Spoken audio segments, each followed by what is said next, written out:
dať aj veľký potlesk Bohu, ktorý si zaslúži.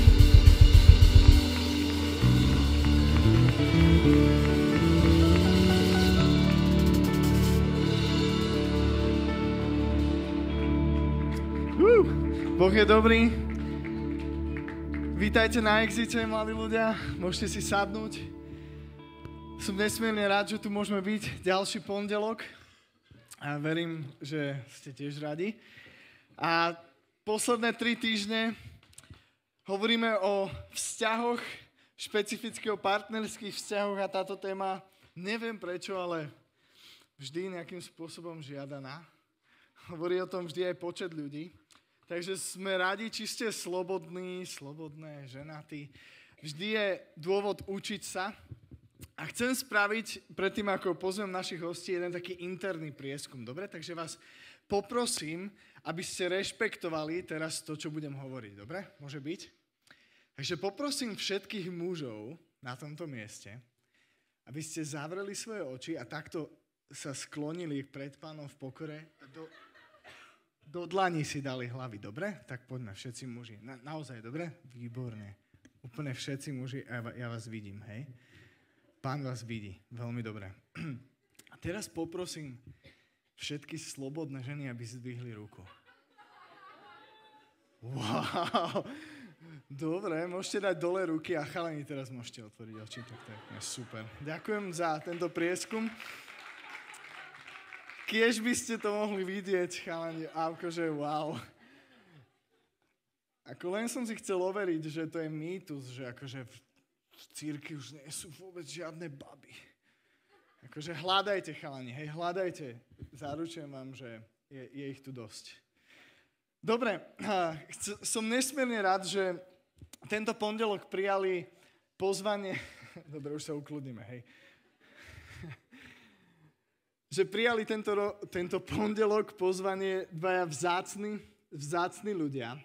Janku na tomto mieste moc netreba predstavovať, je z tohto spoločenstva síce utiekla z dobrého dôvodu, ale je to úžasne talentovaná spevačka, rečníčka, úplne skvelá. Mnohé z piesní, ktoré spievame tu na Exite, ona zložila, takže Janka. A táto mladá, úžasná žena bola nájdená skvelým mladým mužom, ktorého tu až tak veľmi nepoznáme, volá sa Martin. Je dokonca už profesor, verili by ste tomu? Ako kto iný, ako inteligentný muž by mohol Janku zobrať, že? Takže som nesmierne rád, Martin, že sa ti to podarilo a veľmi sa tešíme na kus vášho príbehu. Tak môžeme ich privítať. Janka, Martin, Boltižiarovci.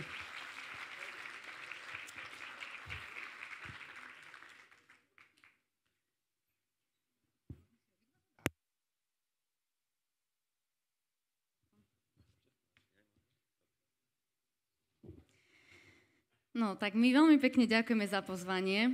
Keď mi Tomi napísal, tak sme sa s Martinom o tom rozprávali, tak sme sa trošku zabávali na tom, že to určite bude tým, že keď už takí zúfalci, jak my, také beznádejné prípady si každý niekoho našli, tak už potom každý má nádej. Ja som z tohto spoločenstva a tí, ktorí ma poznajú, tak vedia, že som tu už veľmi dlho, čo znamená, že aj mám veľa rokov a vydávala som sa ako 38-ročná babi. Takže naozaj je nádej pre každého. Teda mala som 38 rokov, čo je už dosť v mojej dedine, kde som vyrastala, aby som už asi 13 až 15 rokov bola stará dievka, takže na ten vek som až už bola prastará dievka, alebo neviem čo. Môj ocino má strašne veľa takých múdrostí o vzťahoch. Jedna je napríklad povzbudenie pre mužov, že muž, keď je trochu krajší od čerta, môže si aj o princeznú požiadať. A o ženách zase hovorím, ale toto je kruté, baby, ale poviem to, pretože je to zároveň vtipné. Tak o babách hovoril, že baba okolo 18-ky, keď jej hovoria o mužovi, tak sa pýta, pekný je? Potom neskôr trošku zmúdrie, okolo 20-ky sa už pýta, aký je? Neskôr už začne rozmýšľať aj o rodine, tak sa pýta, čím je? A už keď sa približuje k 30-ke, tak sa pýta len, kde je? A po 30-ke vraj hovorí len, sem s ním. Ja Ja úprimne môžem povedať, že k tomu sem s ním som sa nedostala. Asi by som klamala, keby som povedala, že ani k tomu, kde je, som sa nedostala. Pretože je pravda, že keď už mi niekto povedal v 38, už všetci poženení alebo tak, takže keď mi niekto povedal, že tam je taký fajný chalana, tak asi som sa opýtala, že kde je a očakovala som. Ale myslím si, že úprimne môžem povedať, že k tomu sem s ním som sa nikdy nedostala, pretože mi bolo dobré. Bola som sama, ale nebolo mi zlé. Môžem to úprimne povedať, že som sa mala fajn, bola som slobodná, všetky svoje peniaze som míňala sama, všetok svoj čas som trávila, ako som chcela, nemusela som sa nikomu prispôsobovať, mala som vlastné bývanie, bolo mi fajn. Mala som službu, kde som mala proste kopu priateľov, nebola som fyzicky sama, takže ja som neprežívala samotu nejako ťažko. Hoci niekedy som mala také chvíle, že čo ja viem, trebalo pračku upraviť a musela som zháňať kade po skupinkách a tak chalanov, ktorí by to prišli spraviť. A vtedy som sa tak pozdýchla, že jak by už bolo dobre, ne? Keby proste bol niekto doma hneď po ruke. Ale ja neviem pračku opraviť. to je pravda.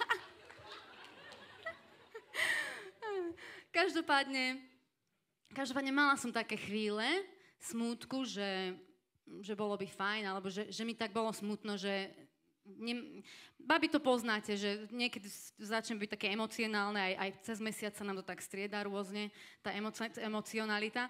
A boli také chvíle, keď som si proste tak povzdychla, že už je ako je, hej. A boli, tým, že to bolo už tak dlho, tak boli aj chvíle, keď som sa prestávala za to modliť. Keď som bola tínedžerka, tak mňa mamina od začiatku učila, že treba sa modliť za svojho muža. Takže som to robievala, niekedy pravidelnejšie, niekedy menej. Veľa som sa modlievala za svojho muža a boli chvíle, keď som to aj vzdávala.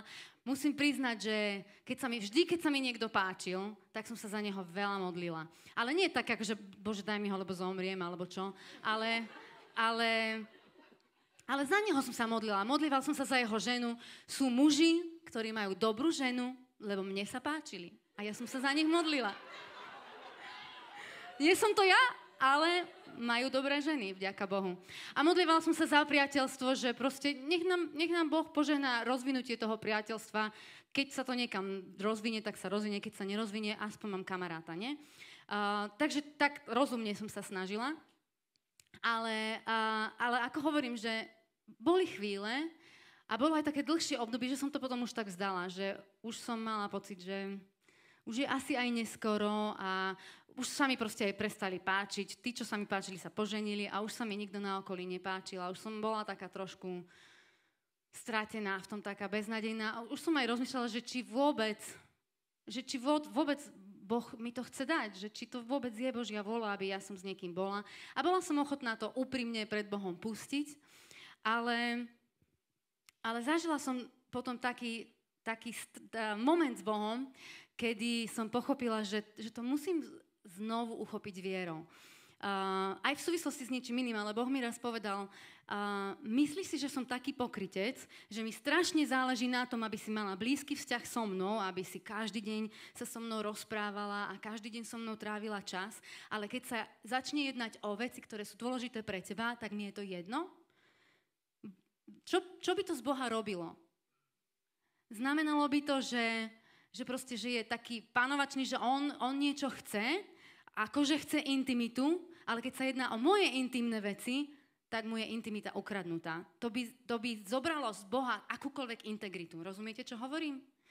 Že proste Boh by prestal byť pravdivý, keby to takto bolo. Keby mu na mojich dôležitých veciach nezáležalo, ale duchovnú intimitu chce, hej? To je také nie Božie. Proste to mi nesedelo do Božieho srdca. A tak som proste znovu vyhrabala v sebe niekde takú odvahu sa za to začať viacej modliť. A dnes sme o tom veľa spievali, že Boh je predivná láska. Veľa piesní bolo o láske. A presne o tom to je. A myslím si, že niektorí, ktorí tiež dlho čakáte, tak potrebujete počuť to, že Boh je predivná láska. A je to mimo jeho charakter, aby mu nezáležalo na veciach, na ktorých ti záleží. Nie je to v súlade s jeho srdcom. Boh je predivná láska. A sú chvíle, ktoré ti zlomia srdce, sú chvíle, kedy ty zlomíš niekomu srdce a je to ťažké, ale to nemení nič na tom, že Boh je predivná láska. A záleží mu na takýchto veciach. A ja som to musela takto nanovo vierou chytiť. Musela som sa nanovo odvážiť veriť tomu, že mu na tom záleží. A začala som sa... A Martin nebol vtedy na obzore, aby ste si nemysleli, že kvôli nemu som to začala robiť. Nikto nebol na obzore. A ja som sa začala intenzívne znovu modliť za svojho muža. Ale nie len s tým, že Bože, ak je to tvoja vôľa, tak mi to daj. Ja som stále nevedela, či to je Božia vôľa, alebo nie je, aby som sa ja raz vydala. Ale som povedala, Bože, úprimne ti hovorím, že toto chcem. Ja som nad tým veľa rozmýšľala a viem, že by som zvládla žiť ďalej sama. Nebolo mi zle.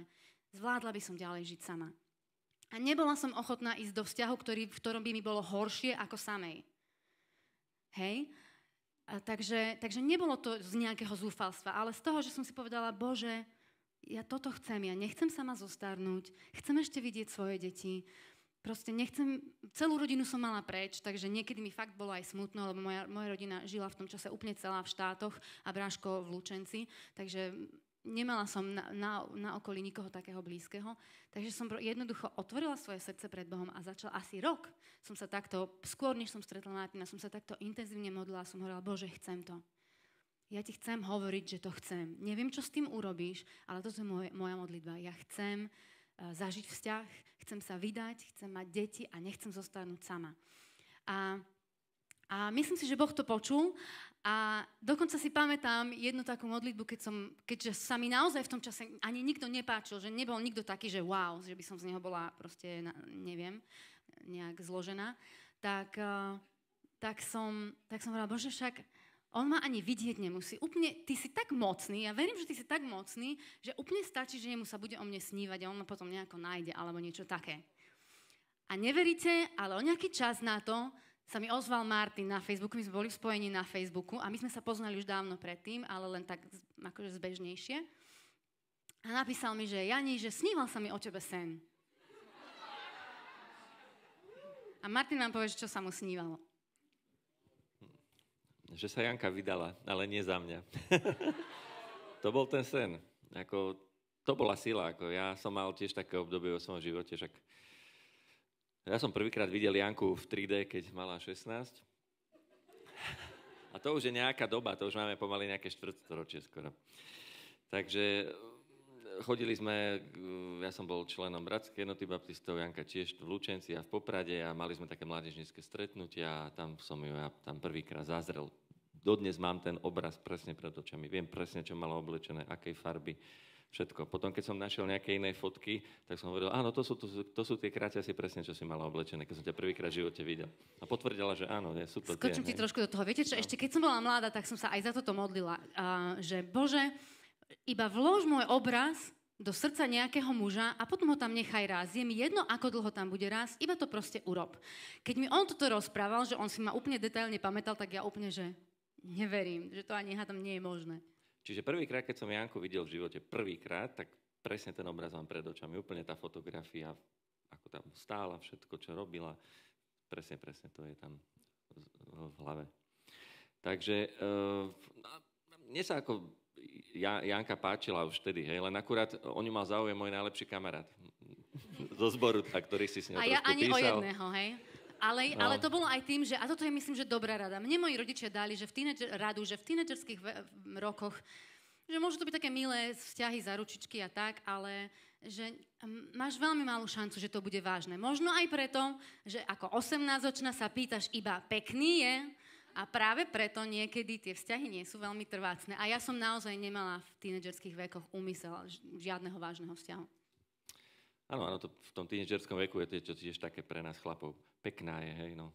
A potom, iné nás chvíľku ešte ani nezaujíma a potom len zistujeme, že iný má charakter a tak ďalej.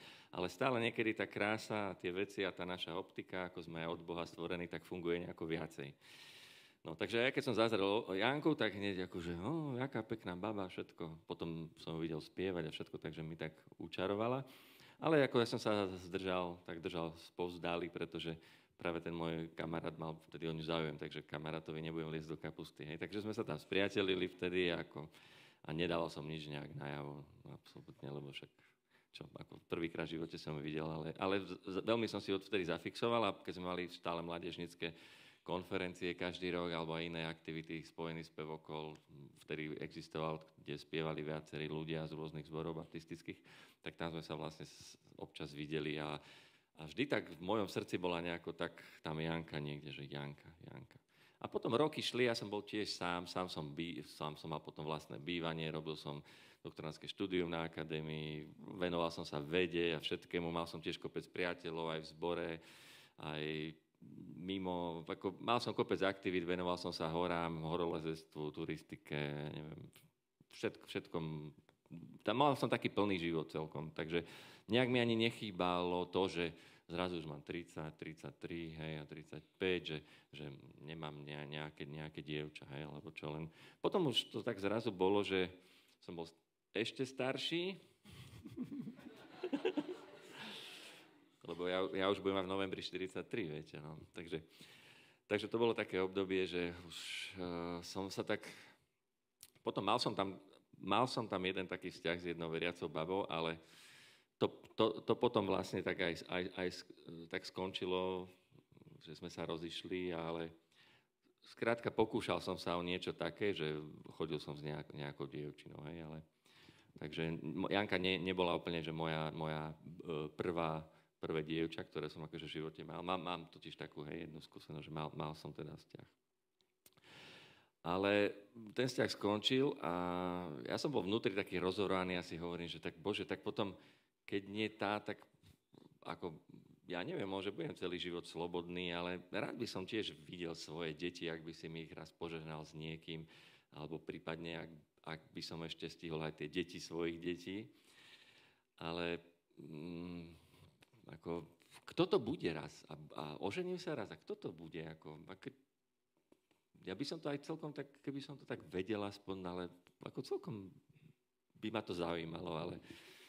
Nevedel som, hej, človek len tak premýšľa, ale keď sa ma hocikto pýtal za tie roky, že chcel by si sa raz oženiť? Áno, chcel by som, ale tak samozrejme chcem si zobrať kresťanku, veriacu ženu, ktorá teda pozná Boha, žije s ním a spoznáva jeho srdce a tak ďalej.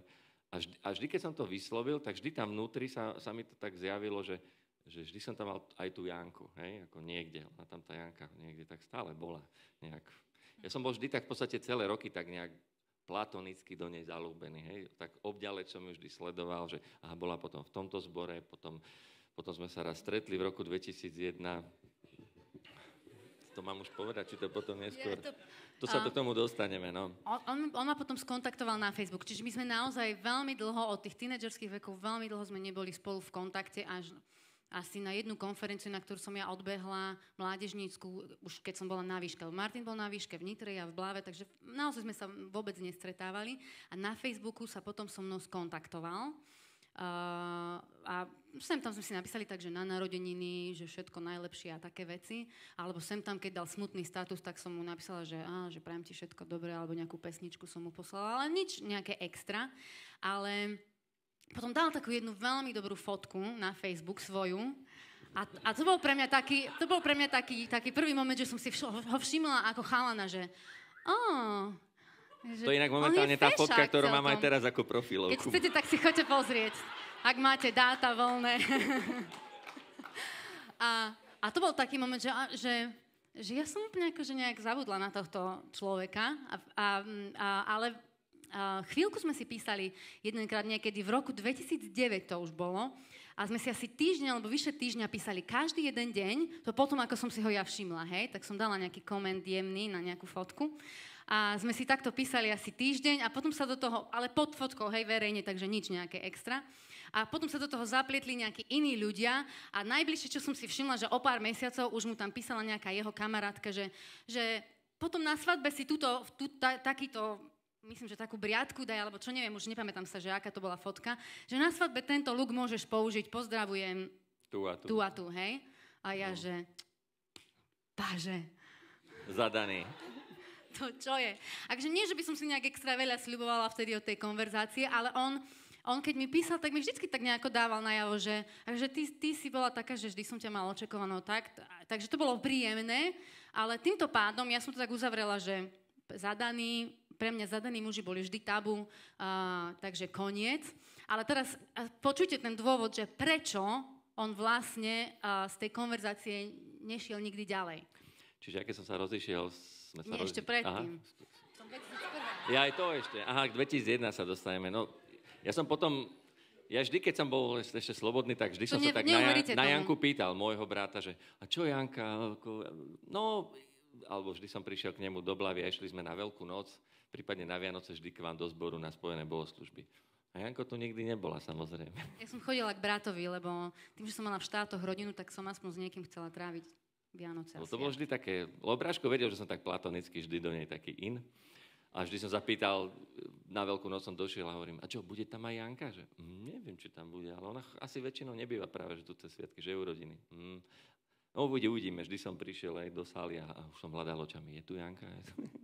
Nič, skrátka roky išli a nemal som nejak tú šancu na bohoslužbe stretnúť takto v 3D vydaní. No, takže potom sme sa stretli v roku 2001, to z Continental Singers hostovala tam z Continental Kids a s inými a spievala jednu pesničku. Tak som zašiel do zákulisia za ňou a hovorím, že čau Jani, že dlho sme sa nevideli a ona, že čau. A ja som tak trošku očakával, že ak si tak pokecáme trošku, viac sa so mnou porozpráva, že bude to také fajné stredko. Hej? A ona, že čau, jak sa máš? No, dobre, no dobre, a inak ešte... A bola taká chladná strašne, ako si hovorím, že ona už je taká blavačka, spišnená nejaká, ja už neviem, ako... Som mal taký pocit z nej, taký chladný, akože, hej, ja som mal vtedy taký pocit, že blavaci to sú blávané, ako, hej. Ale to som mal taký pocit, už taký pocit nemám ani taký názor, hej. To som bol taký mladý, pochabý ešte, že mal som taký dojem niekedy z Bratislavčanov, hej.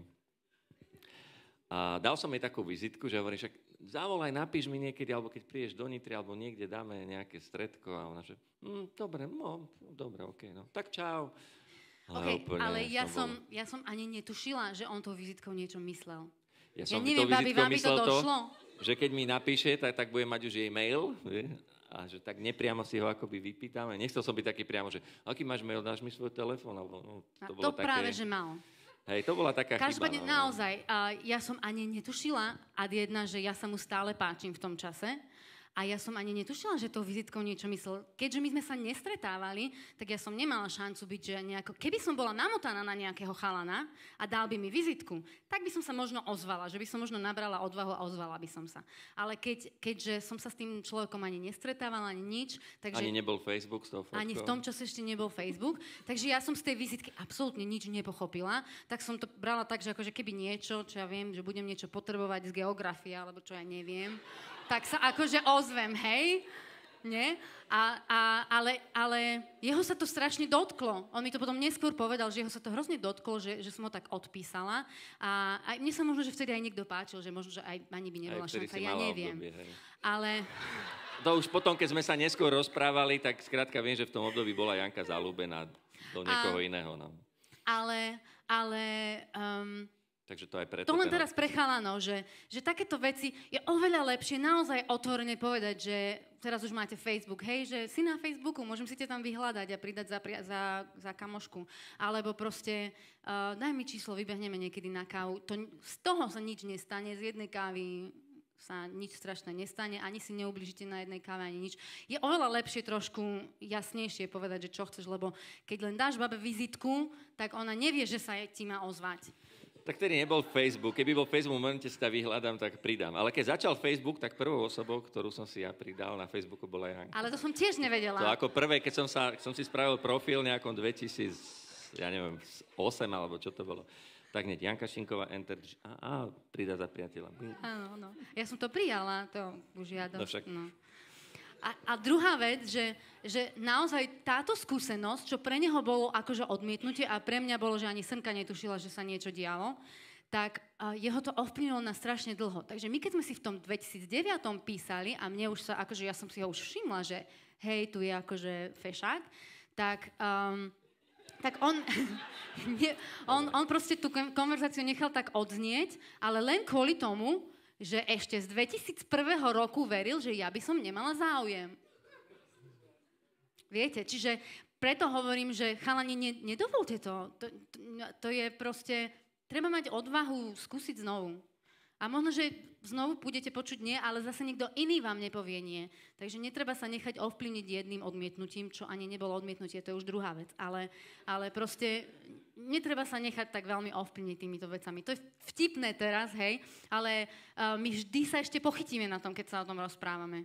Že kto kde urobil chybu vlastne a prečo už nemáme 14-ročného syna, viete? Ale nie, celkovo si myslíme, že ten náš ťah a to všetko prišlo v tom správnom čase naozaj. Ja si myslím, že keď to prišlo pred 10 rokmi, tak neviem, či by sme boli manželia, alebo vtedy, keď som mal, neviem, 22. Neviem. Skôr si myslím, že nie, že ja som nebol na to zrelý osobne, si myslím, že to bolo iné a mal som inú životnú skúsenosť a inú zrelosť, keď som mal 38, 9, ako keď som mal. Ako? Ja som určite bola zrelá. Ty už 16, keď som ťa videl. Prezretá. No, veď jasné. Nie, dobre.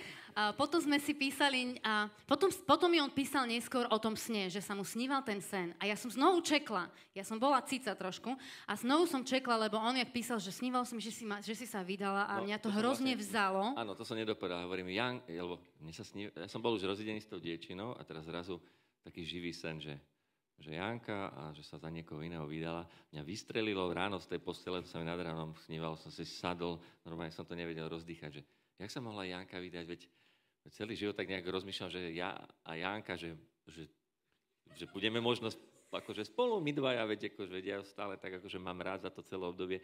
Čiže vždy som ju tam niekde mal, že Janka, len v tom 2001 bola taká, sa mi zdala, že chladnejšia. Ešte aj teraz, vidíte? Tak som myslel, že asi nič, ale vždy tam tá Janka niekde bola. To bol asi taký jediný človek v mojom srdci, ktorý vždy tam niekde akože bol a tak driemal. Ale toto je dôkaz toho, že z rozmýšľania nič není. Nestačí to. Dobre. Nestačí to. Takže, a hovorím, že tak to je, musím len tak napísať, že Jani, vieš, čo sa mi dnes snívalo, že si sa vydala. A ja som z toho ostal strašne smutný. Áno, a tak sme sa trošku rozprávali, teda písali sme si a ja som sa ho na konci opýtala, lebo som bola v tom, že chodí s tou dievčinou. A ty to kedy dotiahneš do konca? A on, že neviem.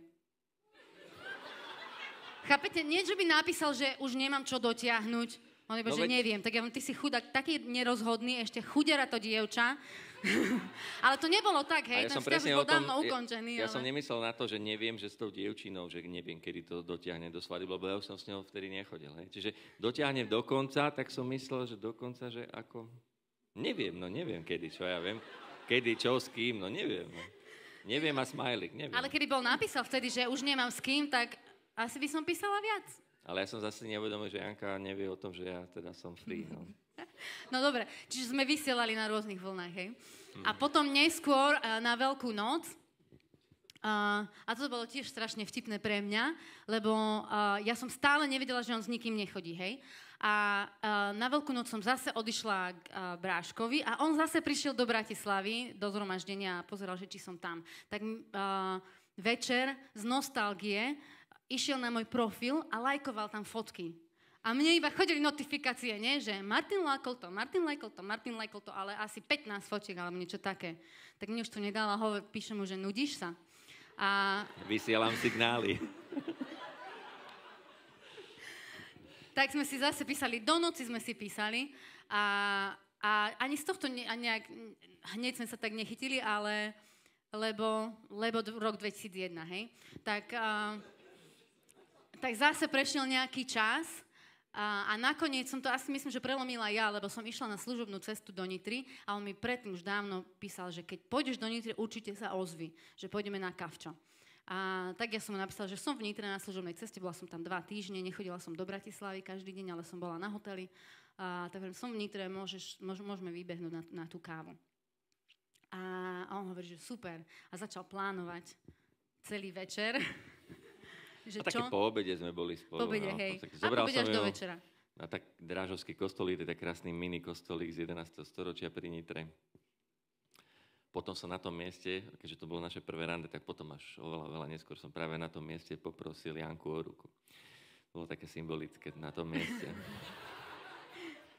No a to bolo naše kvázi prvé rande vtedy vlastne Kvázi. tam. No. Lebo ja som tak nevedela, nebolo že s to nikým ešte nechodí. rande, ale taká naša prvá prechádzka vtedy. Taká, hej. Na večeru sme išli. Na večeru sme išli a potom ešte prišla ku mne, pozerali sme si koncert Michaela W. Smitha a rozprávali sme sa o A kadečom. byť som pozrela, tak som no. očakovala, že čo keby, že čo.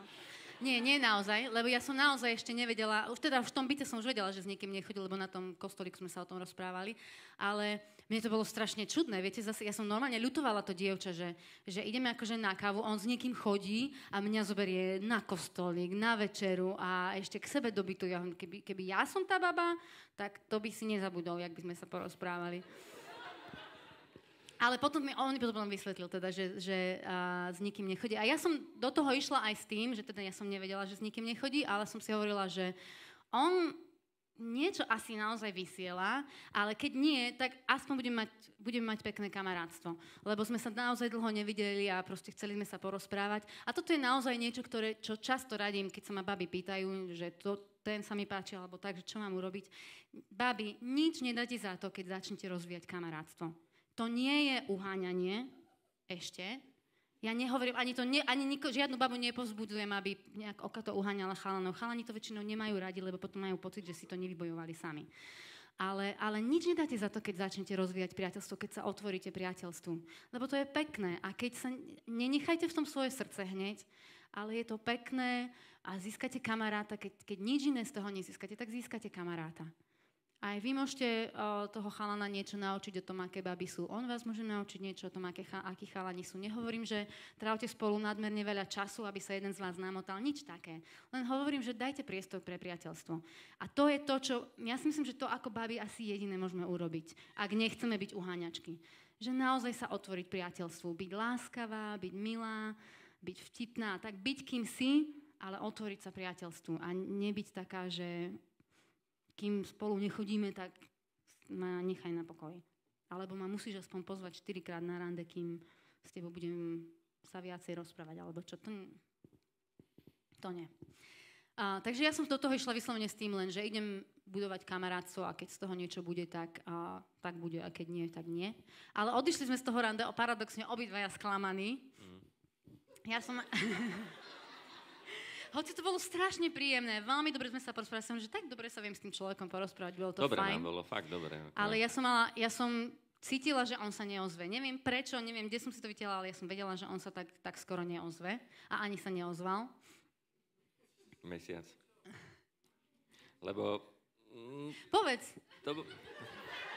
Lebo keď som ju odprevadil na hotel, tak sa ani na mňa nepozerala. Som sa už ani neobzrela. A ja neviem prečo. Ja úprimne neviem, že prečo. Že možno, že nám bolo tak dobre, fajn a že ešte sa obzrie, že tak čau. Veľa romantických filmov pozeráme.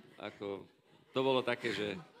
Dobre, ja fakt neviem, že prečo. A tú celú cestu som na ňu hladil, lebo to bolo dosť tak do hotela, bolo hlboko vidno. Aj ona, keby sa obzrela, ešte stále by ma videla. Nič, neobzrela sa. To som pochopil. Tak to bol pre ňu len taký dobrý kamarátsky, len taký čas, že dobre, splnila si povinnosť, fajka, bola som v Nitre, bola som s ním, dobre. Ale úprimne neviem, ja úprimne vám neviem povedať, prečo som sa neobzrela. Mne to asi nenapadlo, že to treba. Pre chlapa je to taký istý druh signálu, no. Hej, je. Takže, dievčatá, obzrite sa po rande, hej? Keď vám bolo dobré s tým človekom. S úsmevom sa obzrite, ak vám bolo dobré s tým človekom. A zase pre chalanov. On sa potom ozval, o 6 týždňov prišiel do Bratislavy. 6 týždňov je veľa. Čiže pre chalanov zase je rada, že ak ti bolo fajn na tom stretnutí, ozvi sa. Najneskôr do týždňa. Však nič za to nedá, že napíše, že bolo fajn, ako sa máš. On zase netušil, že to treba. Že ona čakala týždeň na ten telefon, že či sa ozvem alebo nie. Ani nie na telefón, však my sme si na Facebooku písali, ale keby sa bol ozval, tak by som vedela, že môžeme konverzovať ďalej. Ale tým pádom ja som sa úplne odmlčala, on sa úplne odmlčal. A potom som bol u Bráška nejakých 5 dní a hovorím, ja ani som v Blave, dáme kávu. Tak sme išli. Na kávu zase a skončili sme u mojej segry na grilovačke. A moja segra spravila strašný trapas, lebo ja som jej o ňom totiž to rozprávala a potom som, že taký chalan, že celkom sa mi aj páči a tak. A ona sa ho na tej grilovačke opýtala, že a ty z čoho chceš uživiť rodinu, keď si profesor? Koľko zarábaš, kde slúžiš, čo hento? Ale to som v živote tak nezažil, ako Helka mi dala akože zabrať, to neskutočné. To bola otázka za otázkou, dlhé minúty, desiatky minút. A ja úplne skoro pod stolom. Ty si učiteľ, jak chceš uživiť tú rodinu? A tak, no dobre, nejdeme. Nie je tu, tak ako nechcem moc nejak. Ani to nepozerá. Ja si ju veľmi vážim, akože to super švagrina. Ale toto bol taký dosť výsluch teda, ako... Ale hej, bola to sranda. Ale bral som to športovo, že... A zase sme sa tak nejako odmlčali a potom sme sa stretli. Ja som znovu prišla na služobnú cestu, takže som sa znovu ozvala. Ja som mala pocit, on mal pocit, že ja nevysielam žiadne signály a ja tým, že som sa mu vždy ozvala, tak ja som mala pocit, že strašne vysielam a že až budem už okatá nejako extra. A takže sme išli spolu na Zobor hore. A ja som už čakala tým, že to bolo už... Ináč jedna vtipná vec bola, že mne sa strašne páčilo to, že nosí bradu, hej. Aj na tej fotke, to bolo také sexy, on mal takú bradu a tie bonovské okuliare, on zbiera okuliare, ktoré nosil Bono, to je tak zase iná vec. A... Na budúce. A mal ich na sebe na tej fotke, lebo to bola fotka pre nejakého chalana, ktorý ich chcel vidieť, hej. Ale to je jedno. A on prišiel úplne oholený, jak detská prdelka na to rande. A ja úplne taká, že jej, dá... Že toto asi ne. Lebo ja väčšinou mám to strnisko, ale vtedy sa stalo to, že som si na stročeku prepol na nulu a som si holil niečo iné, alebo neviem, a skrátka... Už som to musel oholiť úplne, no. Ja som bola hrozne sklamaná, no. Ale každopádne tým... Prišiel oholený taký, no. Tým, že to bolo už tretie rande, tak ja som aj čakala, že či už to nepôjde niekde ďalej, že či sem to aspoň neskúsi, aspoň potľapkať po pleci, alebo niečo také, ale nič. Takže ja som mala naozaj taký dojem, že on akoby iba skúša, alebo čo, alebo že aj sa mu páčim, ale nevie, či vôbec chce vzťah, alebo čo.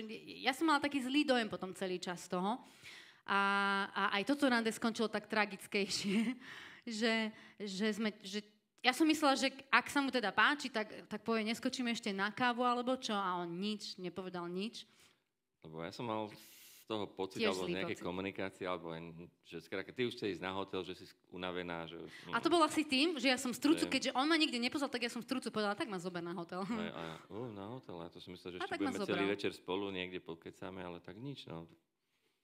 Stal som z toho smutný, odviezol som na hotel, sedel som ešte v aute, tak v tom ťažkom rozpoložení 4 hodinu alebo pol hodinu a potom som odišiel od hotela, že prečo, ako, veď sme mohli nejak byť spolu. Ale to bolo fakt nejaké nedorozumenie, no, že sme sa nejako nepochopili. No. Ale ja som bol stále, aj keď boli sme aj na tom Zobore, taký opatrný, lebo tiež som nevedel, že čo Janka, akože, tak bola v Nitre, ozvala sa, zase sme spolu, máme fajn, budujeme nejaké priateľstvo, kamoštvo, ale nejaký taký iný signál mi od nej nevychádzal, teda, že ja neviem, že...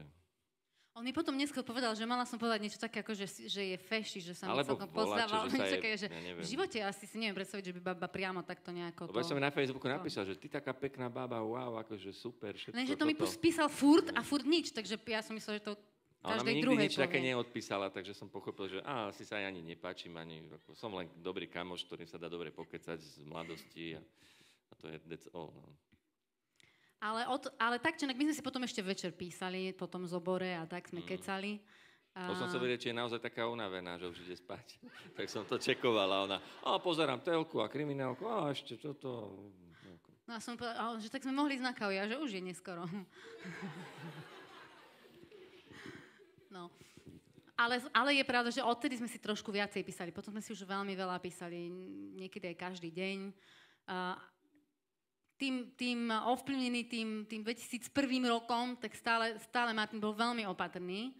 Taký, že... Už som sa bál nejakého sklamania takého, že aby som nebol zranený, lebo to už by bolo také trochu ťažké. Takže znovu hovorím, že chalani, nenechajte sa ovplyvniť jedným sklamaním alebo jedným odmietnutím. Majte odvahu, všeličo sa môže stať a všeličo vás môže prekvapiť. Aj žena môže zmeniť názor niekedy.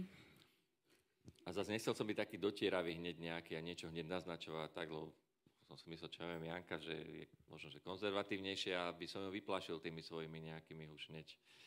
Že, ako si pekná, toto, ako, aby nemala pocit, že na ňu zrazu už tlačím počas nejakých prvých 2 stretnutí, že aby som nebol nejaký dotieravý chlap pre ňu zrazu, hej, takže naozaj som bol taký veľmi opatrný a tak. Takým veciam sa asi vo vzťahu nevyhnete, že sa niekedy miniete do porozumeniu, pretože jeden je taký, druhý je taký, ešte sa nepoznáte, to je normálne. Ja som práve že opačná, ja mám veľmi rada dotyky, nie akože nejak extra blízke, hej, hneď od cudzích ľudí, a nie že ma prídete objímať po exite,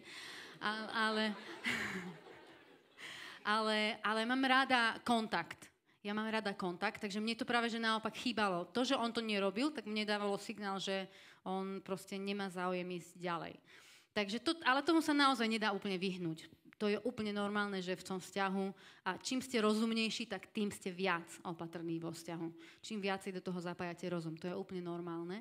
A potom, jak sme si aj písali, sme sa ešte párkrát stretli, stretávali sme sa teda už potom viac, tak raz mi napísal, on miluje YouTube, tí, ktorí ho poznajú, tak vedia, a mi poslal taký text z pesničky YouTube, že I wanna trip inside your head and spend the day there, že chcel by som si urobiť výlet do tvojej hlavy, stráviť tam jeden deň a neviem, ako to je ďalej. Skrátka vidieť, že čo sa tam vlastne odohráva aj ohľadne nás dvoch, alebo ako premýšľa o mne a o živote, o Bohu a týchto veciach. Že tam by som chcel, že výlet si spraviť do jej hlavy a vidieť tie myšlienky, čo sú tam. A to už bol taký jasnejší signál. A ja som mu vtedy... Bol to pre mňa risk, ale vtedy som proste si povedala OK a odpísala som mu, že ja ťa tam vezmem a ti to tam poukazujem, ak sľúbiš, že sa s tým nebudeš zahrávať. Že sa nebudeš zahrávať so mojím srdcom. To bolo, myslím, ale neviem, to bolo v angličtine, takže už neviem, že... No. To bol signál. Konečne. No a už som to tak nejako pochopil, že teda, že asi to nebude len o priateľstve, ale že tiež by chcela aj niečo viacej a... On mi veľkým paličkovým písmom odpísal, sľubujem, že sa s tebou nikdy nebudem zahrávať. Páni. Po anglicky to bolo. I promise that I will never play with your heart, alebo niečo také som ti tam napísal. A toto je veľmi dôležité. Ja som mala dokonca napísaný taký zoznam ešte, som mala 23 rokov, alebo tak som si napísala zoznam, že čo by som chcela, aby raz môj muž mal. Martin to skoro všetko spĺňa. Ale jedna z vecí tam bolo, že nechcela by som, aby to bol muž, ktorý sa hrá so ženou. Sú muži, ktorí, ako by som to povedala, že... Ako každý chlap je lovec, hej? Akože potrebuje dobíjať tú ženu nejakým spôsobom, hej? Ale ešte niečo viac, myslím, že ako by si doplňali sebavedomie tým, že očekujú, ktorá baba by zabrala. Hej. Dobijú ju dokonca do nejakej úrovne a už keď už vidia, že už tá baba by sa podala, že už by mohli spolu chodiť a volať, tak zrazu akože... Tak už dosiahli, čo chcú. Čau. A toto som ja strašne neznášala. Strašne som to neznášala u chalanov. Keď som niečo takéto videla. Toto bola veľmi skoro jedna z mojich takých top priorít, že toto proste nemôže mať nikdy vzťah s takým niekým. Pretože by som nikdy nedokázala sa otvoriť a dôverovať tomu človeku. A toto neplatí len pre chalanov, aj pre baby to platí. Sú aj baby, ktoré si očekujú, či sú dostatočne krásne tým, že sa zahrajú s chalanom a potom pustia. A to je strašne nefér, ľudia. Ja vás chcem povzbudiť k tomu, aby ak zápasíš so svojím sebavedomím ako chalan, nie si si istý, či si dosť dobrý, alebo ak zápasíš so svojou krásou ako baba, nie si si istá, či si dosť pekná, nečekuj to u druhého pohlavia. To nie je fér. Dotýkaš sa zranice Božieho oka, keď to robíš. Pamätajte na to. Nie je to fér, je to veľmi, veľmi bolestivá vec pre tú druhú, pretože ten človek zaberie na ten háčik, ktorý ty hodíš na udici, a jak rybičke natrhneš jej pusu alebo jemu pusu a on odíde zranený a ty si spokojný, že si doplnil svoje ego alebo doplnila svoje ego. To je strašne nefér. Fakt je to nefér. Nerobte to. A pre mňa teda toto bolo nesmierne vzácna vec, že proste, že to napísal otvorene a splnil to. Nikdy sa nehral. Keď proste to nabralo vážnosť, tak to bolo vážne. My sme sa potom o nejaký čas na to prišiel do Bratislavy na víkend. Boli sme kade tade, to je jedno. Proste strávili sme spolu víkend a na konci toho víkendu on si ma posadil v kaviarni a povedal, ako veci myslí. Na rovinu už teda, že? A toto som si ja hrozne vážila, že to nenechal, lebo sú aj také vzťahy, ktoré vzniknú tak samospádom, nie? Že kamarátime sa a potom sa tak akože nevinne chytíme za ruku, tak sa chvíľu držíme za ruky a potom padne jedna pusa, druhá pusa a potom zrazu spolu chodíme. A myslím si, že v skutočnosti zostávajú tí ľudia dosť dlho strašne takej neistote, že čo sa vlastne deje sme. A sa vás spýtajú, tak čo, chodíte spolu, nechodíte spolu a neviete, ani jeden čaká, čo povie ten druhý čaká, čo povie ten prvý, pretože ste si to nevyjasnili medzi sebou, že čo sa deje. Ja som si to nesmierne vážila na Martinovi, že on proste povedal, tak to je. A je to dobré. A táto zodpovednosť, žiaľ, chalani, je na vás. Ja si myslím, že ste stvorení preto a ste stvorení tak, aby ste túto zodpovednosť zvládli niesť. Pre babu je zahanbujúce musieť počuť nie. Čiže keď sa baba tak pokorí veľmi, že proste ti povie, že by s tebou chcela niečo mať a keď potom musí počuť nie, tak to je veľmi zahambajúce pre ženu. A chalani oveľa lepšie toto nie znesú, aj keď sa vedia potom zabrzdiť niekedy alebo tak, ale ja si myslím, že vy ste muži stvorení na to, aby ste túto zodpovednosť prebrali na seba. A neočakávali od ženy niečo, čo ste si od nej nevypýtali. A platí aj opačne, nedávaj mužovi niečo, čo si od teba nevypýtal. Nedávaj mužovi svoje srdce, keď proste ti nepovedal, že oň stojí. Lebo sa môžete popáliť na obidvoch stranách. Ale chalani, je to krásne. To vôbec, ja viem, že je to risk z vašej strany, ale aj tá baba riskuje, keď sa vám už otvorí a keď už vám dá signál a tak. Takže ja viem, že je to risk z vašej strany, ale je to krásne. To je nesmierne úctyhodné, keď muž sa otvorí pred babou a povie, takto to s tebou myslím. A myslím to s tebou vážne. A nebudem sa s tebou hrať. To je nesmierne vzácna vec. Nebojte sa toho. Fakt sa toho nebojte. Keď sa ti niekto páči, keď už dlho niekoho čekuješ, tak... Tak sa rozhýb.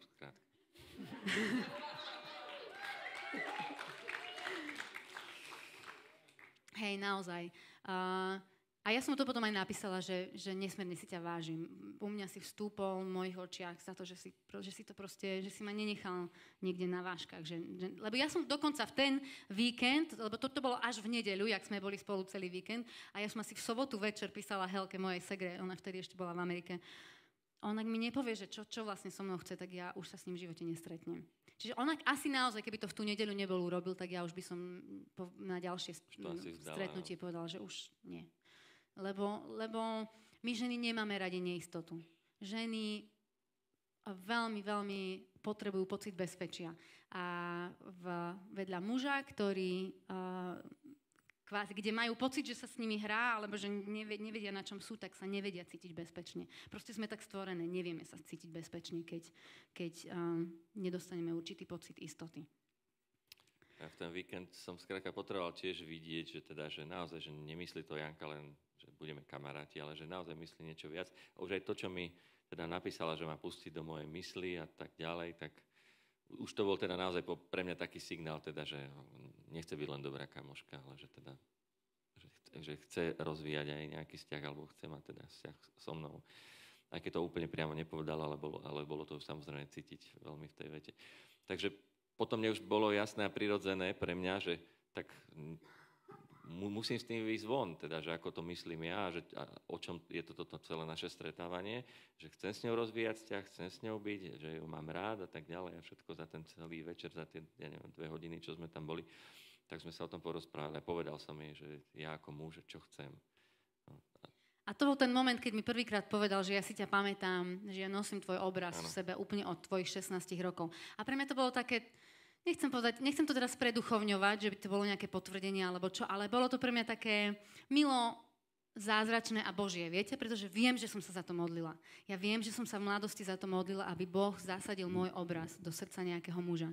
A keď on mi to vtedy tam povedalo, tak pre mňa to bolo strašne krásne, že Boh he cares, že jemu na veciach naozaj záleží, že jemu na tom záležalo od začiatku. Ja som to nevedela, ale on od začiatku to proste presne tak urobil. Od mojich 16 rokov to tak urobil.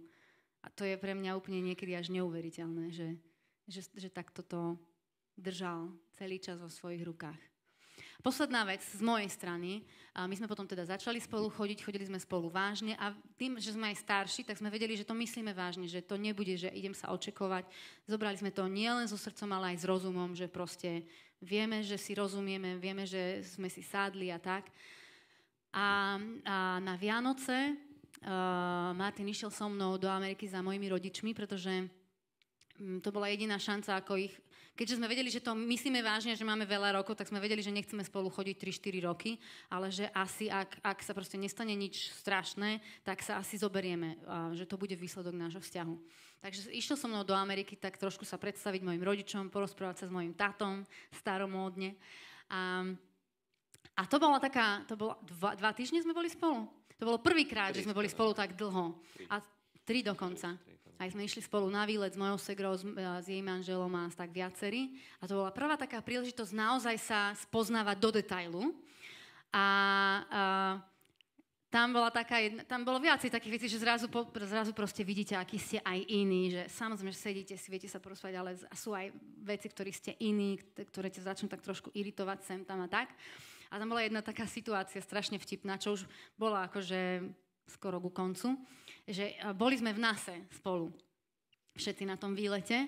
Ja geograf v NASE. Áno. A ja som tam už bola, takže mňa to až tak strašne nedržalo, ale na konci toho celého areálu je gift shop, lebo v Amerike proste zo všetkého vyťahnú peniaze, tam poháriky a neviem čo všetko. A Martin v tom gift shope strávil asi pol hodinu alebo 3/4 hodinu. Chodil tam úžasnutý z toho. Takže mne to bolo strašne také, akože to bude každú dovolenku. Ale akože teraz to už chápem z jeho strany, pretože on s nás robil projekt ako geograf. S nimi taký veľký projekt na mapovanie Európy majú, či čo také, ja sa do toho nevyznám. Ale proste pre neho to bolo strašne významné, niečo strašne vzácne sa tam ocitnúť. A teraz chodil po tom gift shope a všetkým tým svojim kolegom, s ktorými to robil, tak bral takú nálepku na pamiatku a sebe taký pohárik a hen taký. Vďaka mne aspoň tie poháre boli vkusné a nie nejaké gíčové. Ale pre mňa to bolo úplne taký, fakt som začala rozmýšľať, že toto, ak bude každú dovolenku, toto asi nezvládnem. Toto asi nedám, toto asi nerozdýcham. A potom ešte Čeľuste tam boli, to je jeho najobľúbenejší film, tak to tam utekal pozerať. Ako biológ mám rád, že raloky a fascinujú ma tie zvieratá. On má strašne veľa záujmov. No. A ja som zrazu zostala taká šoknutá z toho, k tomu sa pridali viaceré také veci, že napríklad mali sme aj takú ja som sa ho dotkla, niečomu sa nepamätám, o čo sa jednalo a on zostal ticho. A ja nezvládnem muža, ktorý je ticho, keď sa niečo deje. A takže tam sa nazbieralo tak trošku viacej veci. Čiže ja som odchádzala z tej Ameriky s tým, že ja sa s ním možno rozídem, že ja možno, že toto nedám. A viem, že týždeň potom, ako sme sa vrátili, sme mali spolu na ples, ktorý sme už dávno mali zaplatený a tak. A ja som si ten týždeň zobrala tak veľmi vážne a každý večer som sa modlila, som hovorila, Bože, ja som úplne verila, že toto je ten muž, ktorého si pre mňa pripravil, že si dal do neho ten môj obraz a tak a rozumieme si a teraz ja som z toho úplne taká nejaká vystrašená, že toto je už moc iné na mňa a veľa som sa modlila, každý večer som sa poctivo modlila za to. A Boh ma veľmi konfrontoval v tej chvíli a toto je jedna z vecí, ktorú, keď pôjdete do vzťahu, alebo ak ste vo vzťahu, tak vás chcem povzbudiť, aby ste sa naučili a to je príjmať inakosť. Ja som sa musela sama so sebou konfrontovať v tom, že som ja vôbec schopná vzťahu, ak mi všetko iné hneď vadí. Pretože nemáš inú šancu, ako vstúpiť do vzťahu s niekým, kto je iný. Ináč sa to nedá. Proste vo vzťahu určite budeš s niekým, kto je iný ako ty. A pre mňa to bol obrovský zápas, ale mňa Boh veľmi v tej chvíli konfrontoval. Lebo ja som sa začala až z vrchu pozerať na neho, že to, čo sú akože za záujmy poháriky zbierať a ísť si fotiť čeľuste a takéto veci. Ja som až tak bola taká, že...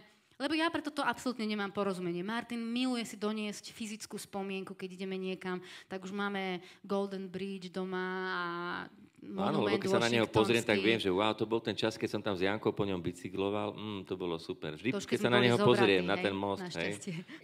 Ako pre mňa to úplne maličkosť nejaká jedna. A ja to neznášam, lebo ja som tá, ktorá z toho musí utierať prach. Ja naozaj mám radšej skôr také čisté línie doma, kde sa rýchlo poutierať a ide sa. Také skoro a ja to musím, a ona napríklad z každého kopca, lebo on aj lezie, on aj horolezec je. A tak už to zbieram roky, že... Z každého kopca si doniesol. A ja to teraz nehovorím zlom, láska, naozaj. Ja viem. Lebo... že má kamienky, si doniesol vždycky z kopca kamenia, takže ich má asi 12, ak dobre... Ale to len zo štvortisícoviek a 5tisícoviek. Áno, takých vyšších. Áno, z vyšších, nie že z Gerlachu. No, to by bolo veľa potom. Nie, mám tam, ja neviem, že Etna, Kilimanjaro, Ararat, Elbrus, Mont Blanc. Ale ja také... utieram prach. No. A on je ešte taký detailista, že ja to presne musím poukladať tak, ako to bolo predtým, lebo on potom chodí okolo toho a otáča tie kamene, jak boli predtým. Tak áno, keď pri Mont Blancu nájdem kamienok z Etny, alebo z čoho, ako... Nesedí to geologicky. Ale už sa to naučila perfektne robiť, aj natočiť presne, ak treba. Kamienok tam dať. Akože. Božia milosť je veľká. Každopádne, a to sú také veci, že to sú také prkotiny, viete, ale vedia iritovať, hej? A to bol pre mňa naozaj tento konfrontačný moment, že som si povedala, mám vedľa seba skvelého muža, s ktorým sa viem normálne porozprávať, s ktorým si rozumiem, že máme spoločné tie základné hodnoty. A ja by som teraz bola schopná kvôli poháru z nasi to nechať tak, že to je absolútna hlúposť. Ak ja nie som schopná otolerovať takúto maličkú inakosť, tak ja som ten človek, ktorý nie je schopný vzťahu. To nie je jeho chyba. Tak ja som tá, ktorá nie je schopná mať vzťah s nikým. Pretože ak nie som schopná mať vzťah s dobrým človekom, ktorý má proste nejaké maličké záujmy, ktoré mi nesedia, tak nie som schopná mať vzťah s nikým a môžem to rovno vzdať a zostať sama. A vtedy ja som proste išla na kolená pred Bohom, povedala, Bože, odpusti mi, že som si vôbec dovolila ním pohrdnúť kvôli takej blbosti. A mali sme skvelý víkend potom na tom plese. Martin sa asi tiež bál, lebo on tušil, že sa niečo deje. Ale mali sme nakoniec naozaj skvelý víkend. A ja som si to vyslovene vybojovala pred Bohom. A vybojovala som si asi dobré srdce pred Bohom. Srdce otvorené pre niekoho iného. Lebo bez toho proste by to nefungovalo. A doteraz je to pre mňa silná skúsenosť, keď nastanú veci, ktoré ma iritujú, lebo proste také veci, či chceš, či nechceš, nastanú, že podľa toho si viem sa k tomu vrátiť a viem sa rozhodnúť, toto mi stojí za konfrontáciu a toto nestojí za konfrontáciu. Sú veci, ktoré treba proste akceptovať a nestoja za konfrontáciu. A potom sú veci, ktoré sú hodnotné, ktoré sa týkajú hodnôt a aj keď si vo vzťahu. Ja nechcem tým povedať, že nikdy nepovedz nie, alebo nikdy sa neroziť s človekom len preto, lebo musíš akceptovať inakosť. Sú veci, ktoré sa týkajú základných hodnôt vzťahu, ako je úcta voči tebe a ty voči nemu, to, že ste schopní sa ľúbiť, že ste schopní sa rozprávať, keď sa niečo deje a nebudete mlčať a nebudete si dávať tichú domácnosť alebo že sa iba odmlčíte. To, že proste... sa vie obetovať jeden voči druhému a tak áno, pomôcť. Že chcete sa starať o jeden od druhého, že chceš pracovať, aby si vedel uživiť ten vzťah a tak teda neskôr tú rodinu a tak. To sú základné veci, za ktoré sa oplatí bojovať a za ktoré sa oplatí niekedy aj povedať nie vo vzťahu, hej? Ale ja hovorím o takých drobnostiach, že kvôli drobnosti netreba vzťah nechať plávať, ale treba sa jeden kvôli druhému meniť a prispôsobovať. Určité riziko vo vyššom veku je to, že keď človek dlho sám, tak si zvykne na určitý biorytmus a na určité svoje také dennodenné návyky. A keď zrazu príde do toho kolobehu už na takého systémového nejaký iný človek a mu to mierne rozbije, tak človeka to trošku vykolají. Ne? Čiže keď je niekto tu starší a je slobodný, alebo teda slobodné, tak má svoje zabehané spôsoby, svoje názory, svoje zvyky, aj zlozvyky doma a teraz zrazu do toho príde v úvodzovkách cudzí človek a teraz on začne mať trošku iné návyky. Hej? Napríklad mne na Janke, zrazu som si všimol, ja neviem, že to sú také blbosti, ale otvorí si sír z chladničky na kraj a teraz ten prázdny obal nechá v kuchyni na stole. Lebo doma som to vždy tak robila a potom som to zahodila neskôr. A teraz prídem do kuchyne a tam prázdny papier. Čo si nezahodila? Ja však to potom niekedy zahodím. Však vidím prázdny, v momente to odhadzujem. Nie? Martin miluje poriadok. Ja milujem poriadok, skrátka. Ja som niekedy až puntičkár, ale už nie až takých nejaký, že extra chory, alebo čo, ale mám rád poriadok. Ja mám rád, keď skrátka prídem do nášho bytu a vyzerá to ako v IKEA katalógu, že poriadok. Nemám rád bordelárstvo. Ja býval som aj na Intraku, poznám, akí sú aj iní chalani a tak ďalej. Tam ponožky, tam rifle hodené na zemi, bordel, opreté ponožky už pomaly o stenu a tak. No.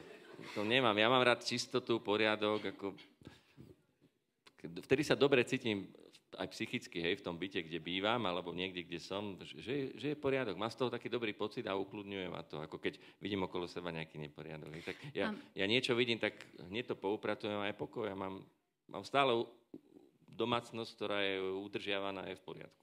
A mne bordel nevadí, ale vďaka tomu, že ho ľúbim a že viem, že proste mu na tom záleží, tak som sa naučila. Moje dieťa spí teraz asi 3 hodiny denne a viem, že za tie 3 hodiny každý deň mám normálne na chladničke napísaný rozpis, čo musím upratať v byte za tie 3 hodiny alebo za ten čas, aby domácnosť zostávala zhruba stále v rovnakom poriadku, aby on mohol sa spokojne vrácať domov.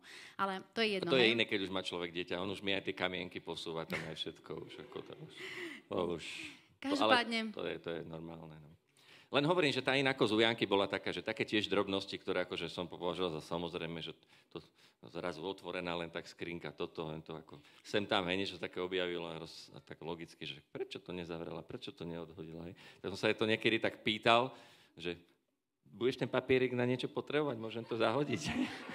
Mňa táto otázka začala strašne iritovať. Že však mám to rád, vyhoď to. Ale neznášam tú otázku. Lebo dobre vieš, že som to len zabudla vyhodiť. A on sa furt dopýta, že budeš to ešte potrebovať.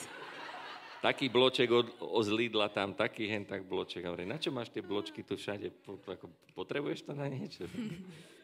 Tak už, ale mnohokrát je to tak, že už to bez slova zoberiem a vyhodím a hotovo. Akože. Ale niekedy sa spýtam, že či ho naozaj nepotrebuje. Lebo môže ho na niečo potrebovať kvôli záruke a podobne. Takže tiež je iná. Tiež napríklad nemá rád nejak extra hory, že teraz bude so mnou chodiť po tých štvorcícovkách. No už uvidíte. No. Nebude chodiť, lebo ona je skôr napríklad kaviarenský typ, rada si dá kávu, posedí s priateľmi, rada ide k moru a tak, ale akože hory nie je nejak extra. Ale bol som na túre. 2015 to bolo... 2015 august a boli sme na východnej Vysokej, ako má skoro 2,5 tisíca ten kopec. A aj Ben bol s nami vtedy, len ešte sme nevedeli, že je tam. Takže už aj so synom sme boli hore. Vládla som, ale som skoro dušu vypila. A to bola búrka, zmokla do nitky, ešte pod horúcou sprchou, tam bola pol hodinu a neviem čo. A to sme ešte ani nevedeli, že sme v takom požehnanom stave. No. Počujte na záver už, lebo už je aj čas. Len vás chceme pozbudiť. A ja som nad tým veľa rozmýšľala a ja som sa veľa modlila, aby to nebolo len o nejakej srande alebo tak. Naša skúsenosť je naša skúsenosť a každý má svoju vlastnú skúsenosť. Ale my vás chceme pozbudiť v 2 veciach. A to je v tom, aby ste nabrali novú vieru. A to je prvá vec. Bohu na takýchto veciach záleží. Bohu na takýchto veciach záleží. Ak je Boh predivná láska, nie je možné, aby takáto oblasť bola vylúčená z jeho záujmu, z jeho zorného poľa. A preto v prvom rade spoznávaj Boha v tomto smere. Vybuduj si s ním vzťah a jedna ti to pomôže potom neskôr vo vzťahu, lebo keď bude sa niečo diať, tak budeš vedieť, s kým sa máš porozprávať na prvom mieste o tom, čo sa deje vo vzťahu. Ale už len kvôli tomu, aby si nadobudla odvahu, ale nadobudol odvahu veriť tomu, že Boh to pre teba má. Že Bohu na tom záleží, že na tom pracuje možno celých 20 rokov, ako to bolo v našom prípade. Kto by to bol povedal, že to bude tak dlho trvať? Akože, keby som ma pýtal, keď som mala 16, že či chcem tak dlho čakať, tak asi by som nechcela. Ale Bohu na tom záleží a majte vieru. Vyhrabte ju niekde v sebe, poproste Boha o túto vieru. Získajte si znovu vo svojom srdci vieru, že Bohu na tom záleží, že Boh nie je preduchovnelý, hej. Boh je duchovná bytosť, ale Boh nie je extra preduchovnelý, alebo taký, viete, že odtrhnutý od reality. Boh je dobrý, Boh na vás myslí, Bohu na takýchto veciach záleží a keď mu povieš, Bože, toto chcem, on na tom, ja verím, že on to bude pamätať, on si bude pamätať tieto modlitby a bude na tom pracovať. A možno nie tak, ako by si predstavil, možno len tým, že sa niekomu prisnie, že si sa vydala a ho to šokne. Kto by povedal, že takéto niečo môže niekoho rozhýbať? Nie? A naozaj ako človek, keď je vo vyššom veku a hlavne dievčatá, keď už majú viac rokov, tak už si tak zúfajú niekedy, hej, a sú naozaj citlivejšie. Sú to slabšie nádoby, ale rovnocenné s mužom, hej, ako.